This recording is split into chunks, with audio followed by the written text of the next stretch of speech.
Mi nuera insistía en que yo confundía todo. Pero cuando grabé mi consulta médica a escondidas, el doctor me dijo algo aterrador.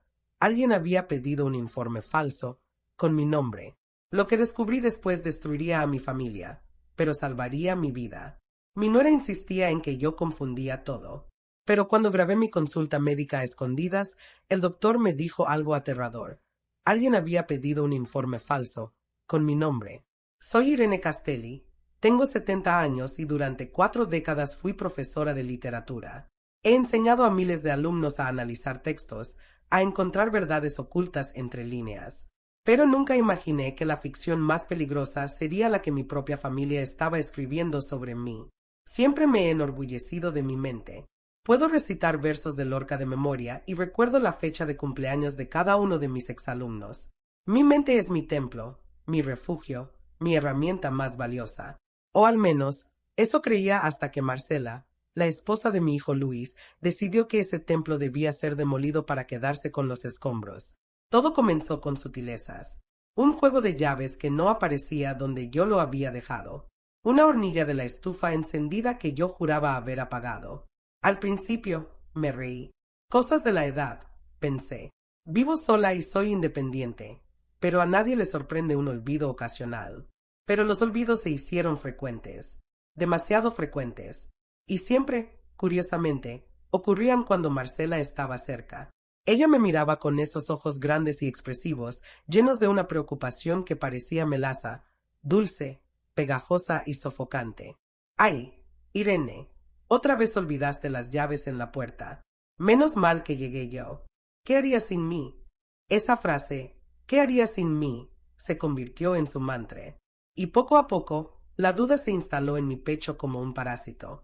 No sabía que no estaba perdiendo la memoria. Estaba siendo víctima de un crimen silencioso, una tortura psicológica diseñada para quitarme lo único que me importaba, mi libertad. Pero Marcela cometió un error. Subestimó a la profesora. Olvidó que he leído a los mejores estrategas de la historia y que, aunque mis rodillas duelan, mi capacidad para detectar una mentira sigue intacta. La estrategia de Marcela no fue un golpe directo y brutal. Fue una erosión lenta, constante, como la gota de agua que termina perforando la piedra más dura.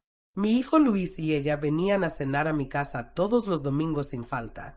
Era nuestra tradición sagrada desde que Luis se casó hace 5 años. Yo me pasaba la mañana cocinando, preparando el asado o la pasta casera, abriendo una botella de vino tinto para que respirara. Me gustaba agasajarlos, sentir que mi casa seguía llena de vida. Un domingo de octubre, todo cambió. Recuerdo que el aire ya estaba fresco y entraba una luz dorada por el ventanal del comedor. Yo había preparado la mesa con mi vajilla favorita, la de porcelana blanca con bordes dorados que había heredado de mi madre. Soy una mujer de rituales. Pongo los manteles individuales, luego los platos, luego los cubiertos alineados a la perfección. Recuerdo vívidamente haber sacado 3 copas de cristal de Bohemia del aparador. 3. Las conté en voz alta mientras las limpiaba con un paño de algodón para quitarles cualquier marca de polvo. Una para Luis, una para Marcela, una para mí. Las coloqué en sus sitios respectivos. Estoy segura de ello porque recuerdo haber pensado que una de las copas tenía una pequeña burbuja en el tallo, un defecto de fábrica que siempre me hacía gracia. Cuando llegaron, todo parecía normal. Besos, abrazos, el olor del perfume floral de Marcela llenando el recibidor. Nos sentamos a comer. Yo fui a la cocina a traer la fuente con el asado. Cuando regresé y la deposité en el centro de la mesa, Marcela soltó una risita nerviosa, corta, como un tintineo molesto. Irene, querida, dijo, señalando el lugar de mi hijo. Olvidaste poner la copa de Luis. Me detuve en seco. Miré la mesa. Efectivamente, frente a mi hijo solo había un plato, un cuchillo y un tenedor. Faltaba la copa. Sentí un frío repentino en el estómago, una sensación de irrealidad. Pero, si yo las puse, murmuré, confundida, dejando el paño de cocina sobre la silla. Las 3. Estoy segura. Recuerdo haber limpiado la que tiene la burbuja en el tallo. Luis me sonrió con esa indulgencia que los hijos empiezan a tener con los padres mayores cuando creen que estos empiezan a fallar. Era una sonrisa mezcla de cariño y lástima, una expresión que me dolía más que un insulto directo. No te preocupes, mamá. A cualquiera le pasa. Voy a la cocina por una. Seguro se te pasó o la dejaste en la encimera. No se me pasó, Luis. Yo las puse aquí, en la mesa. Marcela le puso una mano en el brazo a mi hijo, deteniéndolo un segundo, y me miró con esa ternura ensayada que empezaba a erizarme la piel. No la contradigas, amor. Es normal. A mi abuela le pasaba lo mismo al principio. Se obsesionaba con que había hecho cosas que no hizo. El otro día también dejaste la puerta del patio abierta toda la noche. ¿Recuerdas, Irene? Podría haber entrado cualquiera. Yo me quedé helada. ¿La puerta del patio? Yo soy obsesiva con la seguridad. Cierro todo con llave 2 veces antes de dormir. Pero la certeza en su voz, la suavidad con la que lo dijo, me hizo dudar. ¿Había dejado la puerta abierta? ¿Era posible que mi cerebro estuviera creando recuerdos falsos de copas y puertas cerradas? Me quedé callada el resto de la cena, sintiendo como mi propia casa, mi santuario, se volvía un lugar hostil. La comida me supo a ceniza. Marcela parloteaba sobre sus amigas y su trabajo, pero yo solo podía mirar el hueco vacío donde debería haber estado la copa. Esa noche, cuando se fueron, no pude dormir. Repasé mis movimientos una y otra vez. Me levanté a las 3 de la mañana y revisé la puerta del patio. Cerrada. Revisé la estufa. Apagada. Revisé las llaves. En su sitio. ¿Estaba perdiendo el juicio? ¿Era este el inicio de la demencia senil que se llevó a mi propia madre? El miedo es un enemigo poderoso, y Marcela lo sabía. Ella no necesitaba golpearme para lastimarme, solo necesitaba hacerme desconfiar de mis propios sentidos. A la semana siguiente, fue el dinero. Fui al cajón secreto de mi escritorio donde guardaba el efectivo para los gastos semanales y emergencias. Siempre tenía una reserva de 2,000 pesos en billetes de 500, guardados en un sobrecolor manila. Fui a buscarlo para pagarle a la chica que me ayuda con la limpieza. Abrí el cajón. El sobre estaba allí, pero estaba vacío. Sentí que el corazón se me salía del pecho. Saqué el sobre, lo sacudí, miré adentro. Nada, vacío. Busqué por toda la casa, debajo de los cojines del sofá, en los bolsillos de mis abrigos de invierno, en la basura de la cocina, incluso dentro de los libros. Nada. El dinero se había esfumado. Cuando Marcela llegó de visita esa tarde para traerme unas galletas caseras, me encontró en medio de la sala, rodeada de papeles y cajones abiertos, sudando frío, al borde del llanto histérico. ¿Qué pasa, Irene? Estás muy alterada. Estás temblando, dijo, dejando las galletas en la mesa de centro con calma. El dinero, Marcela. Se perdió. Alguien entró. Me robaron 2,000 pesos. Ella suspiró y negó con la cabeza lentamente, como quien regaña a un niño travieso. Irene, nadie entró. Tienes alarma y la puerta estaba cerrada cuando llegué. ¿No será que lo gastaste y no te acuerdas? La semana pasada compraste esas cremas caras para la cara. No, eso lo pagué con tarjeta de crédito. Tengo el comprobante. Bueno, o tal vez lo escondiste en otro lugar para que no te roben y ahora no recuerdas dónde. Es muy común, Irene. Mi tía abuela hacía eso cuando empezó con, bueno, ya sabes, el deterioro. Escondía cosas y luego acusaba a la familia de robarle. Es una etapa difícil. No terminó la frase, pero la palabra Alzheimer flotaba en el aire, pesada, tóxica y aterradora. Marcela me ayudó a buscar un rato, abriendo cajones y mirando bajo las alfombras sin mucho interés, y luego se fue, prometiendo llamar a Luis para contarle lo sucedido para que él esté al tanto de la situación. Esa tarde, me senté en mi sillón favorito y lloré. Lloré de miedo puro. Sentía que mi mente se desmoronaba como un castillo de arena frente a la marea. Pero en el fondo, muy en el fondo, una pequeña voz de profesora de literatura, esa voz crítica que analiza la estructura de las historias, me susurró algo importante. El narrador no es confiable. En esta historia que Marcela estaba contando, algo no encajaba. Y esa pequeña voz fue lo único que me salvó de la locura total. Si el primer mes fue de dudas sembradas, el segundo fue de asedio total. Luis, mi hijo, empezó a llamarme todos los días. Pero ya no eran llamadas para charlar sobre libros o sobre su trabajo. Eran interrogatorios disfrazados de preocupación. Mamá, ¿tomaste tu pastilla de la presión? ¿Estás segura? Mira la caja. Mamá, ¿cerraste el gas? Fíjate bien. Mamá, ¿comiste o se te olvidó? Marcela dice que te vio muy flaca. Me trataba como a una niña incapaz. Y detrás de cada pregunta de Luis, yo escuchaba el eco de la voz de Marcela susurrándole al oído. Ella era la titiritera moviendo los hilos de la ansiedad de mi hijo, convirtiendo su amor filial en una herramienta de control. El punto de quiebre, el momento en que el miedo se convirtió en pánico real, llegó con las facturas de los servicios. Yo soy una mujer metódica y ordenada. Tengo una carpeta azul rígida donde guardo todos los recibos de luz, agua, teléfono y mantenimiento del edificio. El día 5 de cada mes, sin falta, voy al banco o uso la aplicación y pago todo. Es mi rutina sagrada.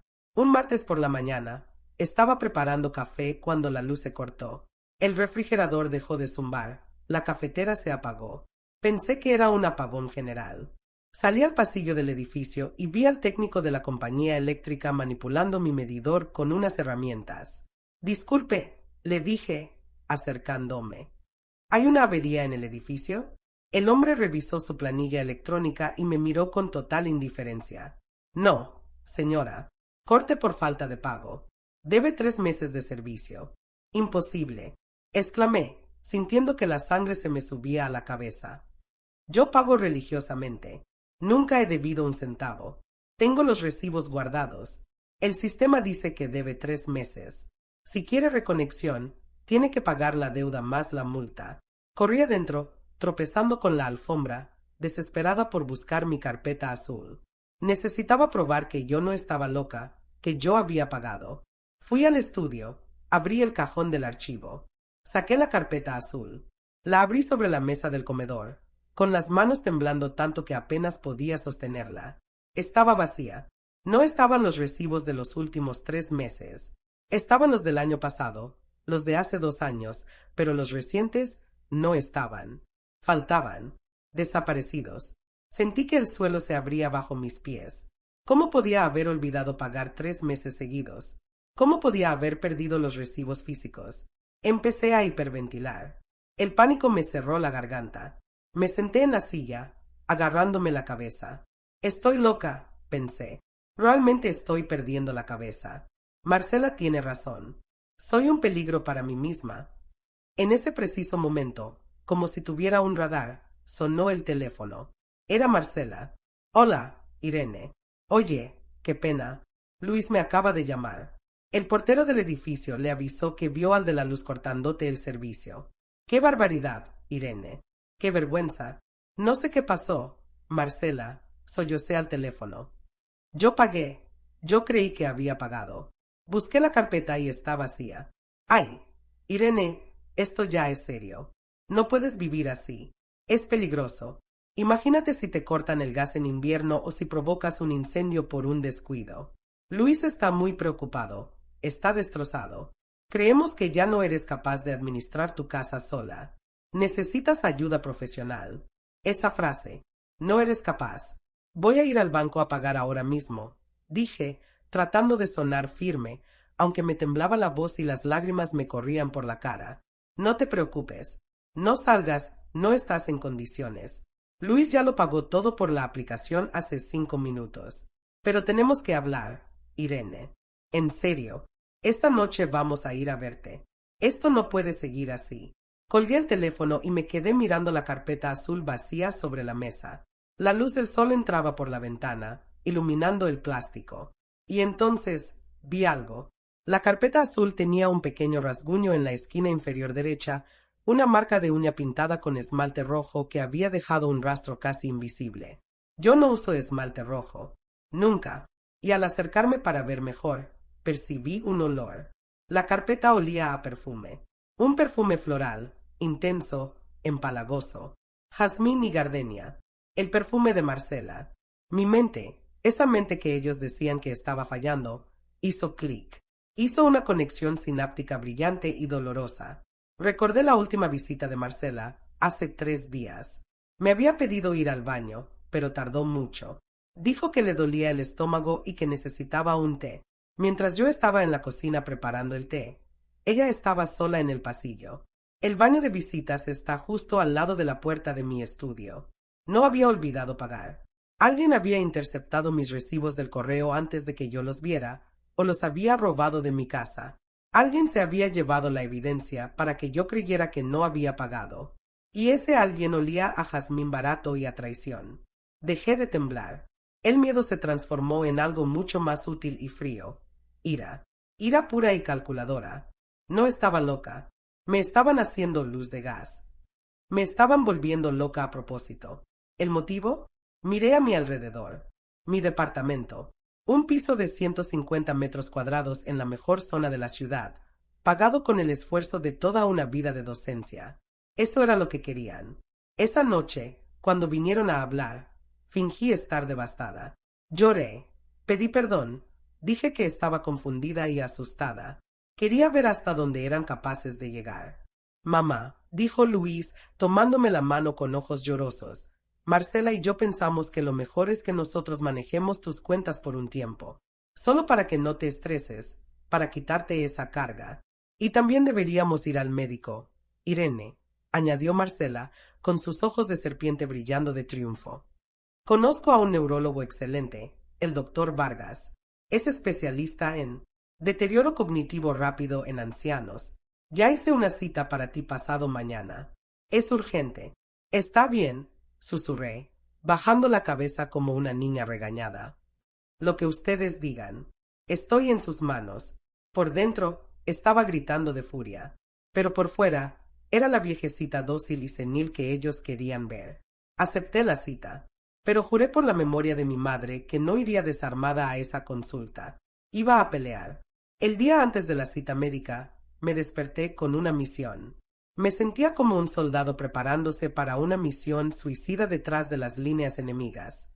Esperé a que fueran las 10 de la mañana para asegurarme de que Marcela estuviera en su clase de yoga y Luis en la oficina.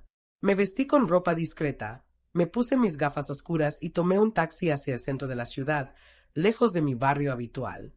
Entré en una tienda de electrónica grande y ruidosa. Me sentía fuera de lugar entre tantos jóvenes buscando videojuegos, pero caminé directo al mostrador de accesorios de audio. Necesito una grabadora de voz, le dije al vendedor, un muchacho joven con tatuajes en los brazos y una mirada aburrida. Una que sea pequeña, discreta y que grabe por muchas horas. El chico me miró curioso, probablemente preguntándose para qué querría una abuela un equipo de espionaje. Es para grabar las clases de la Universidad de la Tercera Edad. ¿Señora? Preguntó, tratando de ser amable. Algo así, hijo, para no olvidar la lección. A veces la memoria falla y hay cosas que es mejor tener registradas, respondí con una media sonrisa. Compré una grabadora digital negra, pequeña, del tamaño de un encendedor. También compré pilas extra. Pagué en efectivo para que no apareciera en el estado de cuenta que Marcela y Luis seguramente empezarían a revisar pronto. Pasé la tarde practicando en mi casa. Aprendí a encenderla sin mirar, solo con el tacto del pulgar dentro del bolsillo. Aprendí a guardarla en el bolsillo interior de mi chaqueta de lana, asegurándome de que el micrófono no quedara tapado por la tela y que la pequeña luz roja de grabando quedara oculta con un trozo de cinta aislante negra que le pegué encima. Hice pruebas de sonido. Dejé la grabadora en la mesa y caminé hablando suavemente para ver si captaba todo. Captaba hasta mi respiración. Era perfecta. También empecé a llevar un diario de guerra. No en mi agenda habitual, que dejaba a la vista y que sabía que Marcela revisaba cada vez que venía, sino en un cuaderno escolar pequeño que compré en la papelería de la esquina. Lo escondí dentro de una caja de cereales de fibra vacía en la despensa, en el estante más alto, detrás de las latas de atún. Nadie buscaría allí. Esa noche escribí la primera entrada. Día 1 del contraataque. Marcela movió mis pastillas de la presión hoy mientras yo estaba en el baño. Las encontré escondidas en el cajón de los cubiertos, debajo de las servilletas. Quería que no las tomara para que me subiera la presión o que pensara que las perdí y entrara en pánico. No dije nada. Me las tomé y las volví a poner en su lugar original. Me están observando, pero yo también los observo a ellos. Empecé a notar el patrón con claridad cristalina. No era desorden, era sabotaje activo. Cuando venían a casa, yo los vigilaba no directamente, sino a través del reflejo de los espejos del pasillo o de los cristales oscuros de las ventanas cuando era de noche. Vi a Marcela arreglando unos cojines del sofá, con un movimiento rápido de mano, deslizar mi control remoto debajo del mueble, en lo más profundo. Era cruel. Era una crueldad sistemática y fría diseñada para romper la psique de una persona mayor. Lo que más me dolía no era la maldad de Marcela. Yo siempre supe, desde el día de la boda, que ella era ambiciosa y que no me tenía cariño. Lo que me desgarraba el alma era Luis, mi hijo, el niño al que enseñé a leer con paciencia, al que cuidé noches enteras cuando tenía fiebre, al que pagué la carrera universitaria con mis ahorros. Él no participaba activamente en el sabotaje físico, no creo que tuviera el estómago para esconder mis medicinas, pero su ceguera era cómplice. Él elegía creer ciegamente en la narrativa de terror que su esposa le contaba. Mamá está mal, Luis. La vi hablando sola en la cocina. Mamá está mal, Luis. Casi quema la casa hoy. Y Luis, pobre tonto enamorado o simplemente débil, asentía y sufría, pensando que estaba perdiendo a su madre ante una enfermedad inevitable, cuando en realidad estaba perdiendo su propia voluntad y dignidad ante una manipuladora. Llegó el día de la cita con el famoso doctor Vargas. Marcela vino a buscarme sola en su coche. Luis estaba trabajando. Vamos, Irene. Ponte bonita. No queremos que el doctor piense que te has abandonado y que no te cuidas, me dijo al entrar, alisando una arruga inexistente en mi blusa con un gesto condescendiente. Estoy lista, dije, tomando mi bolso. En mi bolsillo derecho sentí el peso reconfortante y frío de la grabadora digital. Mi arma secreta. ¿Estás nerviosa? Preguntó ella mientras conducía, mirándome de reojo. Un poco. Tengo miedo de lo que pueda decir el médico. Tengo miedo de perder mi cabeza, respondí, interpretando mi papel a la perfección. No te preocupes, Irene. Sea lo que sea, nosotros nos haremos cargo de todo. De la casa, de tus cuentas, de tus joyas. Tú solo tendrás que descansar y dejarte cuidar. Ahí estaba otra vez. La casa, las cuentas, las joyas. Ni siquiera disimulaba bien su codicia. Ya estaba repartiéndose mi herencia en vida. Llegamos a la clínica. Era un edificio moderno de cristal y acero en la zona médica más cara de la ciudad. Marcela saludó a la recepcionista con excesiva familiaridad, como si fuera socia del club. Tenemos cita con el doctor Vargas. La señora Irene Castelli. Ah, sí, la suegra de la señora Marcela. Pasen. El doctor las espera en el consultorio 3. ¿La suegra de la señora Marcela? No la paciente. Yo ya no era una persona con derechos propios. Era un accesorio molesto en la narrativa de mi nuera, un bulto que había que gestionar. Entramos al consultorio. El aire acondicionado estaba demasiado fuerte. El doctor Vargas era un hombre de unos 50 años, bien vestido, con cara de cansancio crónico y un reloj de oro macizo en la muñeca que gritaba ostentación. Buenas tardes, dijo, sin mirarme mucho a los ojos, revisando unos papeles en su escritorio. Siéntese, señora Irene. Antes de sentarme en la silla de cuero frente a él, metí la mano en el bolsillo derecho de mi chaqueta. Mi pulgar encontró el pequeño interruptor. Clic. Una vibración minúscula me confirmó que estaba encendida. La luz roja brillaba en la oscuridad de mi bolsillo, oculta contra la tela. Que empiece la función. Iba a grabar cada suspiro, cada mentira, cada traición. La consulta comenzó con la frialdad de un trámite burocrático. El doctor Vargas me hizo preguntas de rutina, casi con aburrimiento. Fecha de nacimiento, nombre del presidente actual, que comí ayer, restar de 7 en 7 desde 100. Respondía todo con precisión, despacio pero segura. Sin embargo, noté que cada vez que yo daba una respuesta correcta, Marcela hacía gestos a mis espaldas, negando con la cabeza o poniendo ojos de pobrecita. No sabe lo que dice, indicando al médico que no debía creerme. Muy bien, dijo el doctor Vargas después de 10 minutos, recostándose en su silla y cruzando las manos sobre el estómago. Señora Irene, sus respuestas parecen coherentes en este momento de lucidez, pero su nuera me ha contado episodios muy preocupantes que ocurren en casa. Agresividad repentina, olvidos peligrosos como el gas o la electricidad, desorientación espacial en su propia casa. Yo no he sido agresiva, doctor, dije con voz calmada, mirándolo fijamente. Nunca en mi vida he levantado la voz. Ayer me gritaste porque no encontrabas tus lentes. Irene, interrumpió Marcela con voz dolida, poniendo una mano en su pecho. Me acusaste de robártelos. Y los tenías puestos en tu cabeza. Me asustaste mucho. Tus ojos estaban idos. Eso no es cierto, repliqué, sintiendo la injusticia que mandóme la garganta. El doctor Vargas levantó una mano para callarme, con una autoridad que no se había ganado. A veces, los pacientes con demencia inicial desarrollan mecanismos de defensa muy fuertes, señora Irene. Niegan la realidad. Confabulan historias para llenar los vacíos de memoria. Es normal que usted no lo recuerde o que crea que no pasó. Es parte de la enfermedad. Sentí la ira subir como lava, pero me obligué a mantenerme fría. La grabadora estaba corriendo. Necesitaba que se confiaran. Doctor, dije, respirando hondo, me gustaría que me hiciera pruebas objetivas. Un escáner cerebral, una resonancia magnética, análisis de sangre completos. Algo científico que no sea solo la palabra de mi nuera contra la mía. El doctor suspiró con impaciencia y miró a Marcela. Hubo una mirada cómplice entre ellos. Una mirada rápida, cargada de entendimiento mutuo, que duró apenas un segundo pero que lo dijo todo. Lamentablemente, mi grabadora no podía ver esa mirada, pero yo sí, y la grabé en mi memoria para siempre. Haremos las pruebas. Claro, es el protocolo.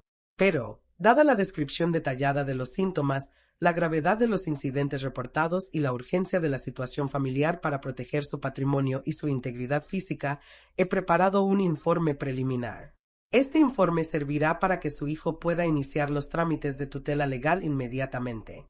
Es por su seguridad, señora. Usted necesita supervisión constante las 24 horas. ¿Informe preliminar? Pregunté, haciéndome la ingenua. ¿Va a diagnosticarme sin ver mi cerebro? Mi experiencia clínica de 30 años es suficiente para detectar un cuadro de deterioro cognitivo severo en progreso acelerado. Además, Marcela me ha traído evidencia. Videos. ¿Videos? Eso me tomó por sorpresa. Marcela sacó su teléfono último modelo. Me mostró un video en la pantalla. Era yo, en mi cocina, buscando algo desesperadamente en los cajones, tirando servilletas al suelo, hablando sola, maldiciendo en voz baja. Me veía desaliñada, angustiada, casi maníaca. ¿Ves, Irene? Dijo ella con suavidad venenosa. No te acuerdas de esto. Fue la semana pasada. Estabas fuera de ti. Miré el video fijamente. Sí, era yo, pero recordé el momento exacto con claridad cristalina. Fue el día que desapareció el dinero. Estaba buscando los 2,000 pesos que ella había robado. Estaba angustiada porque me sentía violada en mi propia casa. Sacado de contexto, editado y presentado así, parecía una loca destrozando su cocina sin motivo. Eso fue cuando me robaron el dinero del sobre, dije. Estaba buscando mi dinero. Nadie te robó, Irene. Eso es paranoia. Otro síntoma clásico, delirio de robo, sentenció el doctor Vargas, escribiendo en su computadora. Anotaré. Paranoia y delirios de persecución hacia los cuidadores. El doctor tecleó un poco más y luego imprimió una hoja. Voy a recetar unos sedantes suaves para la agitación nocturna, risperidona. Y firmaré aquí mismo el certificado de incapacidad temporal para que puedan gestionar sus bienes ante el notario mientras salen los resultados definitivos, que tardarán semanas. Es un trámite estándar para protegerla. Doctor, dijo Marcela, inclinándose sobre el escritorio. ¿Con esto ya podemos ir al notario mañana mismo? Luis está muy ansioso por resolver esto. Sí, con este informe médico y la firma de 2 testigos, el juez de familia concederá la curatela provisional a su esposo casi automáticamente. En ese momento, mientras yo fingía leer la receta con dificultad, el doctor Vargas cometió el error de su vida. Se dirigió a Marcela, bajando la voz casi a un susurro, pensando que yo, la vieja sorda, senil y medicada, no escucharía o no entendería lo que estaba pasando. Marcela, dile a Luis que se asegure de que el depósito del honorario extra quede listo hoy antes de las 5. No quiero problemas con el consejo si alguien revisa este expediente demasiado pronto. Necesito que esto pase rápido y limpio. Son 50,000, como acordamos. Marcela sonrió, una sonrisa de tiburón. No se preocupe, doctor Vargas.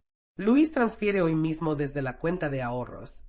Él solo quiere lo mejor para su madre y sabe que su experiencia cuesta. Ahí estaba, la pistola humeante, la prueba irrefutable, soborno, fraude médico, conspiración criminal, tráfico de influencias. Mi corazón latía tan fuerte contra mis costillas que pensé que la grabadora captaría los latidos. Me estaban vendiendo como ganado. Estaban comprando mi libertad, mis derechos humanos y mi patrimonio por 50,000 pesos. Mi vida valía un soborno. «Nos vamos, Irene», dijo Marcela, levantándose y tomándome del brazo con una fuerza innecesaria, casi arrastrándome. «Ya tenemos lo que necesitamos. Vamos a casa». «Sí», dije, apretando la mano dentro del bolsillo, protegiendo la grabadora como si fuera mi vida, porque lo era. «Vámonos. Estoy muy cansada». Salí de esa consulta con una sentencia de muerte civil sobre mi cabeza, firmada por un médico corrupto, pero en mi bolsillo llevaba la bomba atómica que iba a destruir sus vidas. No estaba loca, estaba rodeada de criminales, y ahora, por fin, tenía la prueba. Al día siguiente, la adrenalina de la consulta médica se había transformado en una determinación fría y calculadora. Sabía que no podía enfrentarlo sola, necesitaba un ejército, o al menos un general. Fingí sentirme mal por la mañana. Llamé a Marcela por teléfono, asegurándome de que mi voz sonara pastosa y débil, como si los sedantes que el doctor Vargas recetó y que yo tiré por el inodoro estuvieran haciendo efecto. «Marcela, no me siento bien», gemí al teléfono. «Estoy muy mareada. Creo que voy a dormir todo el día. No vengan a comer hoy, por favor». «Perfecto, Irene», respondió ella, y pude escuchar la satisfacción en su voz. «Descansa. Es lo mejor. Los medicamentos te harán bien. Ya tenemos los papeles casi listos con el notario. Luis pasará el domingo para que firmes unas cosas del banco y celebremos que todo se está arreglando». «Sí, sí, lo que ustedes digan», susurré antes de colgar. En cuanto solté el teléfono, me levanté de la cama de un salto. Me duché con agua fría para espabilarme, me vestí con mi traje sastre más elegante, ese que usaba para dar mis cátedras magistrales, y me maquillé para ocultar las ojeras de la noche en vela. Tomé un taxi y me fui al otro lado de la ciudad, asegurándome de mirar por la ventana trasera para verificar que nadie me seguía. La paranoia era mi nueva compañera, pero esta vez era una paranoia justificada. No iba al médico. Iba a ver al único hombre en quien confiaba plenamente, el licenciado Esteban Méndez. Esteban había sido alumno mío hace 30 años. Era un estudiante brillante, de esos que se sientan en primera fila y cuestionan todo. Ahora era uno de los mejores abogados civiles y penales de la ciudad, un tiburón en los tribunales con una ética de hierro. Cuando entré a su oficina, llena de olor a libros viejos y madera pulida, Esteban se levantó sorprendido. «Profesora Castelli, qué honor. Pero, se ve usted preocupada. Siéntese, por favor». Sin decir una palabra, saqué la pequeña grabadora negra de mi bolso y la puse sobre su escritorio de cristal. «Escucha esto, Esteban, y dime si estoy loca o si estoy en peligro». Apreté play. El silencio en la oficina se llenó con las voces metálicas de la grabación. La voz condescendiente de Marcela mintiendo sobre mis agresiones. La voz arrogante del doctor Vargas diagnosticando sin pruebas. Y finalmente, la frase que sellaba el crimen. «Asegúrate de que el depósito del honorario extra quede listo hoy. Son 50,000, como acordamos». Esteban escuchó con el ceño fruncido, tamborileando los dedos sobre la mesa. Cuando la grabación terminó, se quitó los lentes y se frotó los ojos con incredulidad. «Doña Irene, esto es gravísimo. Esto es una conspiración criminal. Están intentando declarar su interdicción mediante fraude procesal y cohecho. Explícame, Esteban. En español, no en abogado. ¿Qué significa interdicción en este contexto? Significa la muerte civil, profesora. Quieren que un juez la declare mentalmente incapaz. Si lo logran, usted pierde el derecho a manejar su dinero, a vender su casa, a firmar contratos, incluso a decidir dónde vivir o qué comer. Luis pasaría a ser su tutor legal. Él administraría todo su patrimonio. Y, por lo que escucho en esa grabación, Marcela administraría a Luis. Sentí un escalofrío. La muerte civil. Sonaba peor que la muerte física. «¿Qué podemos hacer?», pregunté. ¿Vamos a la policía ahora mismo?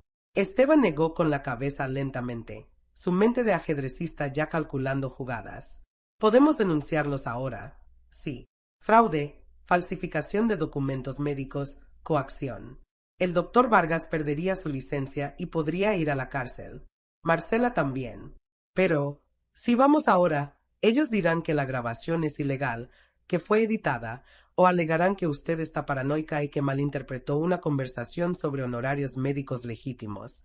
Podrían dilatar el proceso años mientras usted sigue bajo la tutela provisional. Entonces, ¿qué sugieres? Necesitamos blindarla. Antes de atacar, necesitamos defensa. Usted necesita pruebas irrefutables de su cordura. Pasé el resto de la tarde en una maratón psiquiátrica. Esteban consiguió citas de urgencia con 3 de los peritos forenses más respetados del estado. Pasé horas respondiendo test cognitivos, dibujando relojes, resolviendo problemas de lógica, interpretando refranes y sometiéndome a un escáner cerebral en una clínica privada.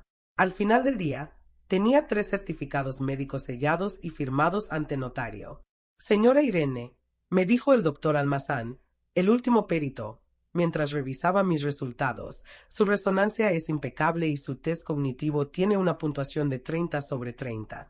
Usted tiene la mente más aguda que he visto en años en una persona de su edad.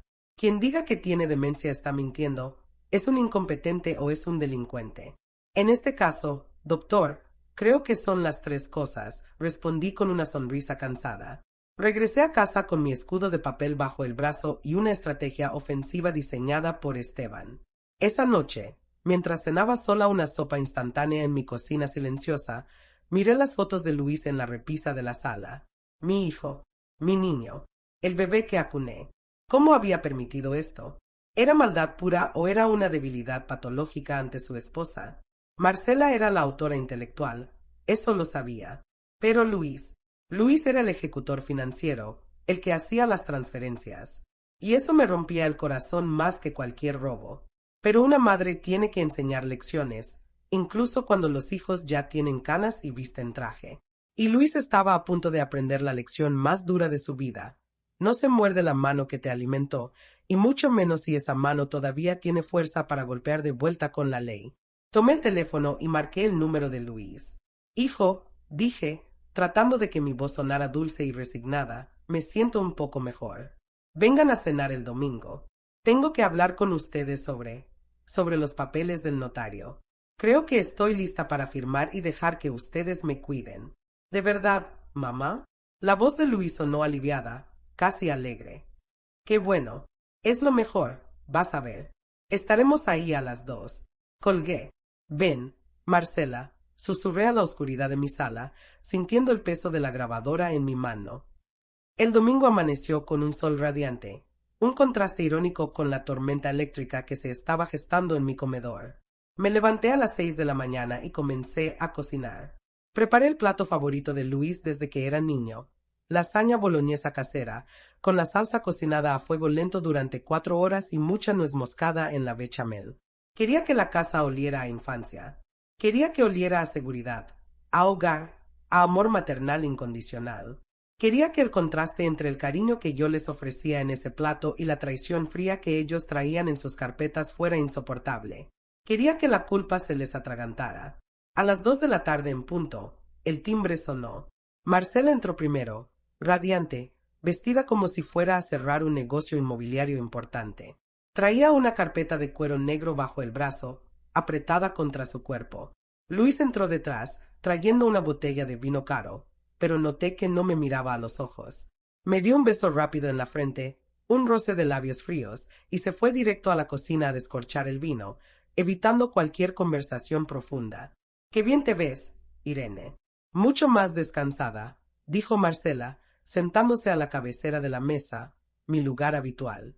No dije nada. Me senté a su lado, en la silla de invitados. Hoy, yo era la invitada en mi propio funeral. Comimos. La conversación fue un ejercicio de hipocresía. Marcela hablaba del clima, de las noticias, de las vacaciones que planeaban tomar cuando todo esto se arregle. Yo le seguía el juego. Incluso, fingí olvidar una palabra un par de veces para darles confianza. «Pásamela.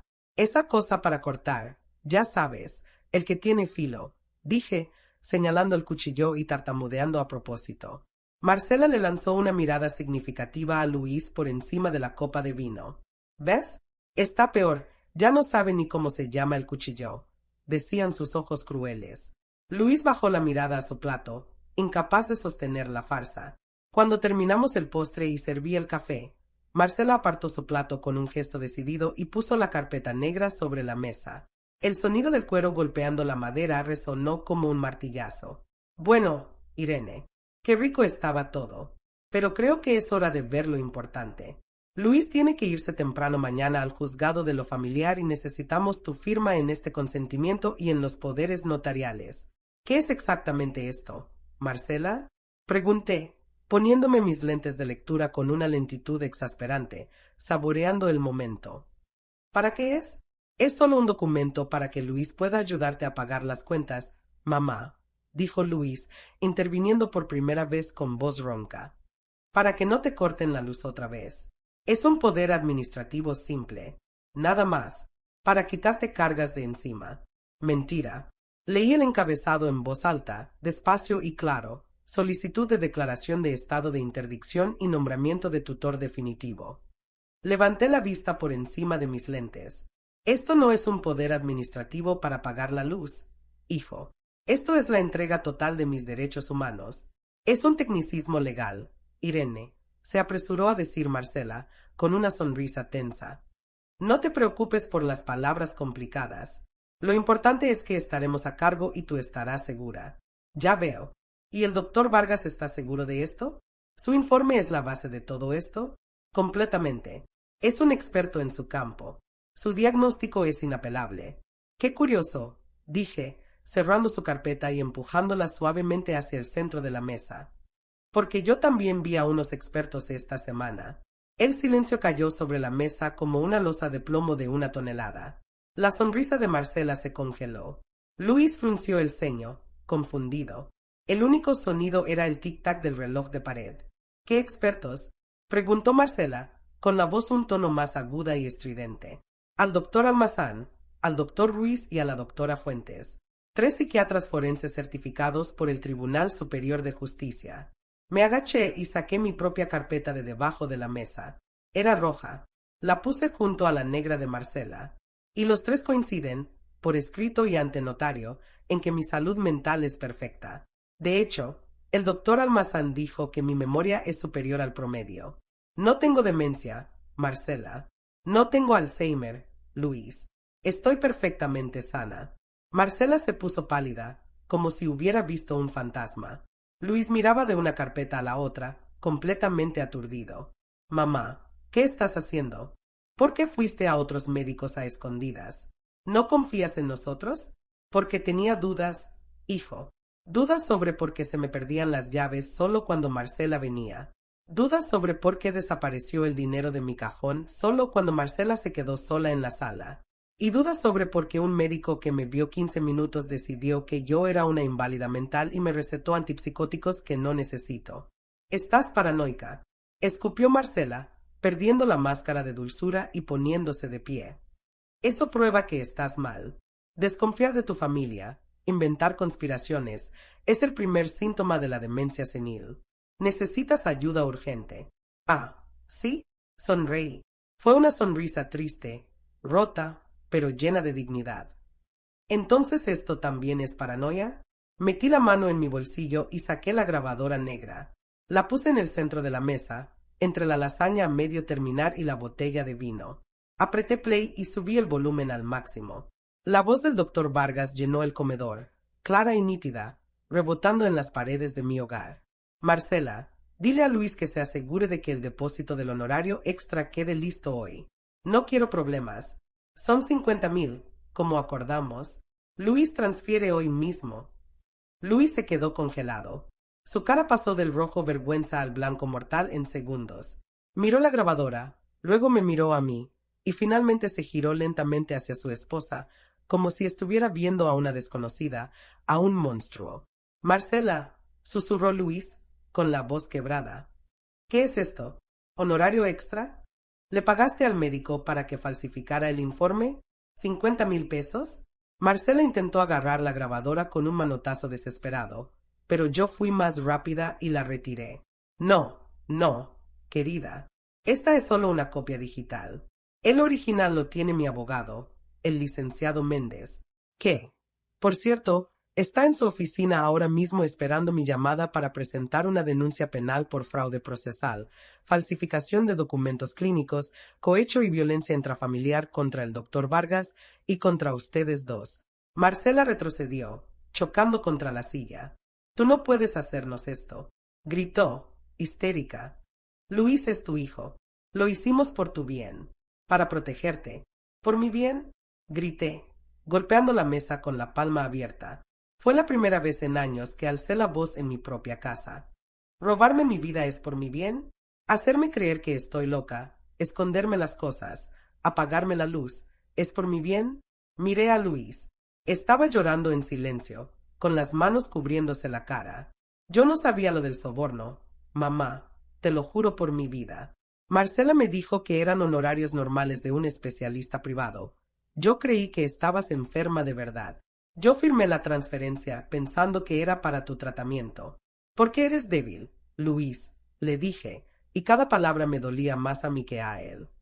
¿Por qué dejaste que ella pensara por ti? ¿Por qué preferiste la comodidad de creerle a tu esposa antes que la lealtad a tu madre? Y eso es imperdonable. Vámonos, Luis, chilló Marcela, agarrando su bolso. Esta vieja está loca y es vengativa. No vamos a sacar nada de aquí. Nos va a meter presos. Tienes razón, Marcela, dije con una calma helada. No van a sacar nada. Ni la casa, ni el dinero, ni mi dignidad. Se acabó. Luis se puso de pie lentamente. No miró a Marcela. Me miró a mí. ¿Es verdad? Le preguntó a Marcela sin mirarla. ¿Escondiste sus cosas? ¿La volviste loca a propósito? Lo hice por nosotros, gritó ella, justificándose. Necesitamos el dinero. Tu sueldo no alcanza. Debemos las tarjetas y ella está sentada en una mina de oro sola en este departamento gigante. Se va a morir pronto de todas formas. Era lógico. El sonido fue seco y brutal. Luis, mi hijo pacífico, el niño que nunca peleaba en la escuela, había golpeado la mesa con el puño, rompiendo una copa. Vete, le dijo a Marcela con una voz que no reconocí. Pero amor, vete, rugió él. Vete de esta casa y vete de mi vida. Lárgate. Marcela me miró con odio puro, un odio que prometía venganza. Agarró su bolso y salió corriendo del departamento, dando un portazo que hizo temblar los cuadros en las paredes. Me quedé a solas con mi hijo. El silencio era pesado, denso, lleno de los escombros de una familia que acababa de explotar. Cuando Marcela cerró la puerta de mi departamento, el silencio que siguió no fue de paz, sino de devastación. Era el silencio que queda después de que una bomba detona en una plaza llena de gente. Mi hijo, Luis, el hombre de 40 años que vestía trajes italianos y dirigía equipos en su oficina, se deslizó desde la silla hasta el suelo. Se sentó sobre la alfombra persa, abrazando sus rodillas, y comenzó a llorar. No era un llanto contenido. Era un sonido gutural, feo, animal. Era el sonido de la vergüenza absoluta. Perdóname, mamá. Perdóname, soy una basura. Casi te mato en vida. Lo miré desde mi posición de pie, apoyada en la mesa. Mis manos todavía temblaban por la adrenalina de la confrontación, pero mi mente estaba clara como el cristal. Sentí ese impulso biológico, ese resorte automático que tenemos todas las madres, de agacharme, abrazarlo contra mi pecho y decirle ese HHH. Ya pasó, mamá arregla todo. Pero me detuve. Mis músculos se tensaron para no ceder. Si lo abrazaba ahora, si lo consolaba como cuando se raspaba las rodillas a los 6 años, no aprendería nada. Si lo perdonaba demasiado rápido, validaría su debilidad. Y su debilidad había estado a punto de costarme mi libertad. Levántate, Luis, le dije, y mi voz salió más fría de lo que pretendía. No llores en el suelo. Los hombres no arreglan sus errores llorando en la alfombra de su madre. Levántate y mírame a la cara. Él levantó la vista. Tenía los ojos hinchados, la cara roja. Se puso de pie con dificultad, como si tuviera 100 años. No sabía lo del soborno, mamá. Tienes que creerme. Marcela me dijo que el doctor Vargas cobraba eso por la visita a domicilio y la urgencia del informe. Yo solo firmé la transferencia. Ese es tu problema, Luis. Solo firmaste. Dejaste que ella pensara por ti. Dejaste que ella te dijera que tu madre estaba loca porque era más fácil creerle a ella que prestarme atención a mí. Eso no es amor, hijo. Eso es pereza. Eso es cobardía. Esa noche, Luis no durmió en su casa. Se fue a un hotel. Al día siguiente, comenzó la verdadera guerra. Y yo, Irene Castelli, me convertí en la generala de ese conflicto. Lo primero fue el médico. Mi abogado, Esteban Méndez, fue implacable. Presentamos la denuncia penal a primera hora del lunes. Pero no nos detuvimos ahí. Esteban filtró la noticia a un periodista de confianza. El titular del martes en la sección local fue demoledor: eminente neurólogo investigado por venta de certificados de incapacidad falsos. El doctor Vargas intentó defenderse, por supuesto. Contrató abogados caros. Alegó que la grabación era ilegal. Pero cuando empezaron a salir otros casos, hijos que habían pagado para encerrar a sus padres en asilos y quedarse con las casas, esposos que querían anular a sus mujeres, su defensa se desmoronó. Perdió su licencia médica para siempre antes incluso de pisar la cárcel. Fue una victoria dulce, pero incompleta. Lo segundo fue Marcela. El proceso de divorcio fue una carnicería. Marcela, acorralada y furiosa, intentó jugar sucio. Amenazó con inventar que Luis la golpeaba. Amenazó con decir que yo la había agredido. Pero subestimó, una vez más, mi capacidad de previsión. Dile a tu esposa, le instruí a Luis, que si no firma el divorcio y renuncia a cualquier reclamo sobre mis bienes o los tuyos adquiridos con mi dinero, publicaré la grabación completa en Internet. Y no solo la parte del médico, también la parte donde ella se burla de sus propios padres.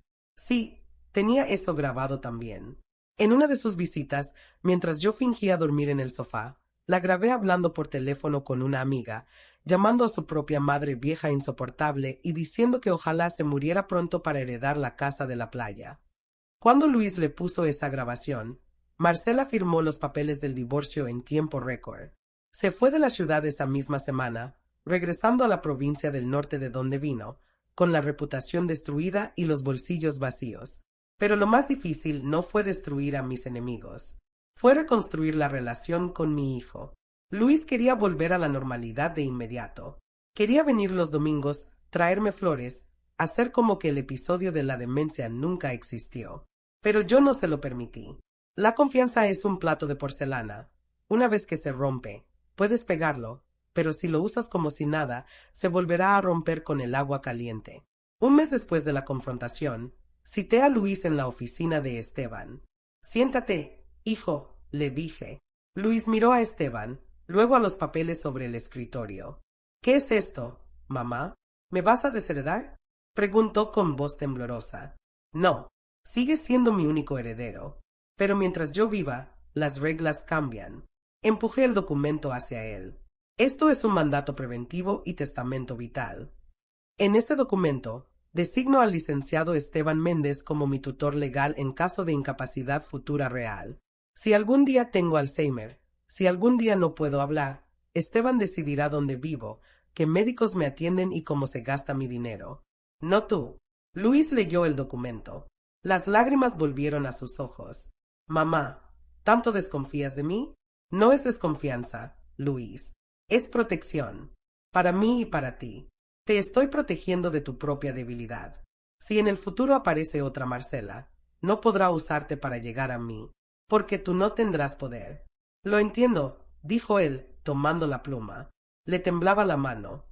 Me lo merezco. Te fallé cuando más me necesitabas. Sí, me fallaste, pero estás aquí firmando tu propia renuncia al poder para darme paz. Eso, hijo mío, es el primer acto de hombre adulto que te veo hacer en años. Firmó. El notario selló el documento. Al salir de la oficina, el sol de la tarde nos golpeó en la cara. Luis intentó tomarme del brazo para ayudarme a bajar las escaleras. Me aparté suavemente. Puedo sola, hijo. Todavía puedo sola. Lo sé, mamá, dijo él, guardando las manos en los bolsillos. Eres la mujer más fuerte que conozco. No soy fuerte, Luis. Soy atenta. Y tú deberías empezar a hacerlo también. Ese día entendí que la verdadera incapacidad no era la que Marcela intentó inventar sobre mí. La verdadera incapacidad había sido la de mi hijo. La incapacidad de ver la verdad, la incapacidad de defender a su madre, la incapacidad de tener criterio propio. Y aunque él estaba empezando a sanar, yo sabía que nuestra relación tendría cicatrices de por vida. Cicatrices que nos recordarían, cada vez que nos miráramos, lo cerca que estuvimos del abismo. El tiempo es un médico extraño. A veces cura, y a veces solo hace que la herida deje de sangrar aunque siga doliendo. Han pasado 2 años desde aquel domingo de lasaña, vino barato y traición. 2 años en los que he tenido que volver a aprender a vivir en mi propia casa sin sentirme observada. La gente piensa que cuando descubres la verdad, el alivio es inmediato. Se equivocan. El trauma del gaslighting, esa tortura psicológica de hacerte dudar de tu propia realidad, deja residuos tóxicos en el cerebro. Durante los primeros 6 meses después de que Marcela se fuera, viví en un estado de hipervigilancia agotadora. Cada vez que no encontraba mis lentes, el corazón se me disparaba a 120 pulsaciones. ¿Dónde están? Los dejé aquí. ¿O no? ¿Y si Marcela tenía razón? ¿Y si mi mente me está engañando de verdad ahora? Me despertaba a las 3 de la mañana sudando, convencida de que había dejado el gas abierto. Iba a la cocina, revisaba las perillas, volvía a la cama, y 10 minutos después tenía que volver a levantarme porque mi cerebro me decía, ¿seguro que miraste bien? Tuve que ir a terapia. Sí, yo, la profesora Irene Castelli, que siempre creyó que la terapia era para gente débil, terminé sentada en el consultorio del doctor Almazán, el mismo psiquiatra que certificó mi cordura, llorando porque no encontraba mi monedero. Irene, me dijo él con paciencia infinita, usted ha sufrido un trauma. Su nuera hackeó su confianza en sí misma. Recuperar esa confianza requiere práctica, igual que aprender a caminar después de una fractura. Poco a poco, empecé a sanar. Empecé a perdonarme por mis olvidos normales. Aceptar que a los 72 años es normal olvidar dónde dejaste las llaves, y que eso no significa que estés loca, significa que estás distraída pensando en poesía o en la lista del supermercado. La relación con Luis también encontró un nuevo equilibrio. Ya no viene todos los domingos. Esa tradición se rompió y decidimos no pegarla con pegamento barato. Ahora viene cada 15 días. A veces me invita a comer fuera. Es una relación más adulta, más distante, pero más honesta. Luis ha cambiado mucho. El divorcio y la culpa lo envejecieron, le sacaron canas, pero también le dieron una columna vertebral que antes no tenía. Ahora me escucha. Cuando le digo algo, no me mira con condescendencia. Me mira con respeto, tal vez incluso con un poco de miedo reverencial. Sabe que su madre no es una viejita indefensa. Sabe que soy una leona que duerme con un ojo abierto. Hice cambios en el departamento. Necesitaba reclamar mi espacio, purgarlo del fantasma de Marcela y su perfume de jazmín barato. Pinté las paredes de otro color. Cambié los muebles de lugar. Y, lo más importante, cambié la entrada. Justo al lado de la puerta principal, había un espejo ovalado. Era el espejo donde Marcela siempre se miraba antes de irse, retocándose el labial y sonriendo a su propio reflejo mientras planeaba cómo destruirme. Lo quité. Lo tiré a la basura sin remordimientos. En su lugar, colgué algo diferente. Pasé una tarde entera escribiendo en una hoja de papel de algodón de alto gramaje. Usé mi mejor pluma estilográfica, esa que me regaló mi esposo hace 30 años. Escribí una frase, simple pero poderosa. Luego fui a una tienda de marcos y elegí una madera de roble, fuerte, sólida, eterna. El cuadro cuelga ahora donde antes estaba el espejo. Es lo último que veo antes de salir al mundo y lo primero que veo al regresar a mi refugio. Dice, mi mente es mía, mi vida también, y mientras yo respire, nadie decidirá por mí. Ayer ocurrió algo que me hizo darme cuenta de que he ganado la guerra. Estaba buscando el control remoto de la televisión. Busqué en la mesa, en el sofá, en el suelo. No estaba. Por un segundo, sentí ese viejo pinchazo de pánico en el estómago. ¿Lo perdí? ¿Estoy mal? Pero entonces miré el cuadro en la pared. Respiré hondo. Me reí en voz alta. Irene, vieja despistada, me dije a mí misma, seguro te lo llevaste al baño. Fui al baño. Y allí estaba, junto al lavabo. En lugar de llorar o asustarme, solté una carcajada. Lo tomé, regresé a la sala, me serví una copa de vino, en mi copa de cristal de Bohemia, esa que tiene la burbuja en el tallo, y brindé con mi propia soledad gloriosa. Porque ese olvido era mío. Ese error era mío. Y esa libertad de equivocarme sin que nadie lo use en mi contra es el tesoro más grande que poseo. Marcela quería mi dinero, pero me regaló algo mucho más valioso. Me enseñó a defender mi propia existencia. Y esa lección, queridos míos, valió cada lágrima. Ahora, cuando miro al futuro, no veo deterioro ni oscuridad. Veo libros por leer, alumnos por enseñar y decisiones por tomar. Mi mente es mi reino. Y en este reino, la única reina soy yo. Si esta historia te hizo hervir la sangre, si alguna vez has sentido que alguien intentaba manipularte, hacerte dudar de tu propia memoria o tomar decisiones por ti por tu propio bien, déjame un comentario. Quiero leerte. El abuso psicológico y financiero hacia las personas mayores es un crimen silencioso, cobarde y mucho más común de lo que pensamos. A veces, el enemigo no entra rompiendo la puerta con un arma, entra con una sonrisa, te llama suegra, mamá o abuela, y te roba la confianza en ti misma antes de robarte el dinero. No dejes que nadie apague tu luz. No dejes que te digan que ya no puedes. Si tienes dudas, busca ayuda externa, busca un profesional imparcial, pero nunca entregues tu poder sin pelear. Comparte este video para que más personas abran los ojos y protejan a sus mayores. Suscríbete al canal para más historias de justicia, verdad y valentía. Soy Irene, y recuerda, tu mente es tuya. Defiéndela como a tu vida, porque lo es. Nos vemos en la próxima historia.